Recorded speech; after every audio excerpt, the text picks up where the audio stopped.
लोग हैं वो उसमें बैठते हैं। और कोई भी अगर इस तरह का बड़ा मेला होता है तो उसमें कोई भी पार्टिसिपेट करता है या झूले वाला कोई भी चीज जिसमें आम लोग खासतौर से बच्चे अगर उसमें भागीदार होते हैं तो प्रॉपर चेकिंग के दौरान उसको एनओसी दी जाती है। अब इसमें प्रॉपर चेकिंग हुई थी कि नहीं हुई थी, इन सब की जांच जब होगी तब ये सामने खुलासा होगा। जो डीसी हैं वो खुद मौके पर पहुंचे हैं, उन्होंने पूरी जानकारी दी। उन्होंने ही बताया कि एक इंस्पेक्टर जगदीश प्रसाद जो बचाने के लिए गए थे वो खुद जब बैक साइड से झूला टूटा उसकी चपेट में है, उनकी मौत हो गई। एक पुलिसकर्मी घायल है। दोनों राहत और बचाव काम के लिए गए थे वहां पर।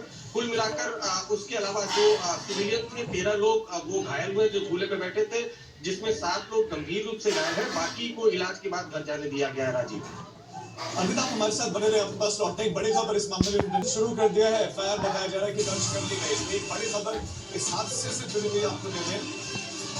इस मामले में मुख्यमंत्री नायब सिंह सैनी की भी प्रतिक्रिया आई है, उन्होंने दुख जताया, लेकिन पुलिस का भी अब एक्शन दिख रहा है। पुलिस के ही जो एक जवान की जान चली गई है और एफआईआर दर्ज की गई है। एक शख्स की इसमें जान गई है जो कि खुद पुलिस विभाग से ही जुड़े हुए हैं। जगदीश प्रसाद जो कि पुलिस इंस्पेक्टर, उनकी जान गई। 13 लोग अभी घायल बताए जा रहे हैं। हमारे साथ अरविंद हमारे संवाददाता लगातार बने। पुलिस ने एफआईआर दर्ज करी है, किन धाराओं में दर्ज की गई है, किस किस के खिलाफ की गई है? अभी देखिए ये अभी अभी एफआईआर दर्ज हुई है। 6:15 पर हादसा हुआ था और जाहिर सी बात है गैर इरादतन हत्या का मामला इसमें लगेगा, क्योंकि जिस तरह से ये पूरा हादसा हुआ है उसको देखते हुए और जो इंसिडेंट है, नेचर ऑफ इंसिडेंट है, उसमें 304 गैर इरादतन हत्या का ही मुकदमा दर्ज किया गया है फरीदाबाद पुलिस ने और अभी जांच कर रही है।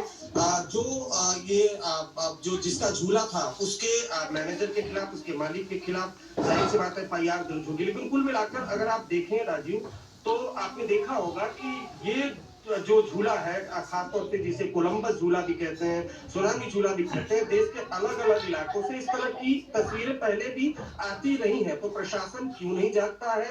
क्यों नहीं इस तरह के जो झूले आते हैं उनकी प्रॉपर चेकिंग होती है, गाइडलाइन एसओपी बनाई जाए जिसको फॉलो किया जाए, क्योंकि ये कोई पहला अभी बिल्कुल ये सवाल है। लेकिन अरविंद ये बताएं कि जो पुलिस इंस्पेक्टर जगदीश प्रसाद जिनकी मौत हुई है, क्या वो दबने से उनकी मौत हुई है? क्या आप जानकारी दे सकते हैं इस बारे में? बिल्कुल, दबने से उनकी मौत हुई है। ये जो सूरजकुंड मेला है उसमें हरियाणा के अलग अलग इलाकों से जो पुलिसकर्मी हैं वो तैनात किए जाते हैं, क्योंकि बड़े क्षेत्रफल में ये जो मेला है वो आयोजित होता है। बड़ी संख्या में लोग वहां पर आते हैं और पलवल से आए थे, खासतौर से इनको ड्यूटी पर बुलाया गया था। जगदीश प्रसाद जो इंस्पेक्टर जिनकी मौत हुई है वो पलवल से सूरजकुंड आए थे, ड्यूटी पे, ऑफिशियल ड्यूटी में थे। और जब ये अगर आप देखें तो तस्वीर जो दिख रही है, जैसे ये झूला टूटा उसके बाद राहत और बचाव काम के लिए जगदीश अपने सहयोगी पुलिसकर्मी के साथ मौका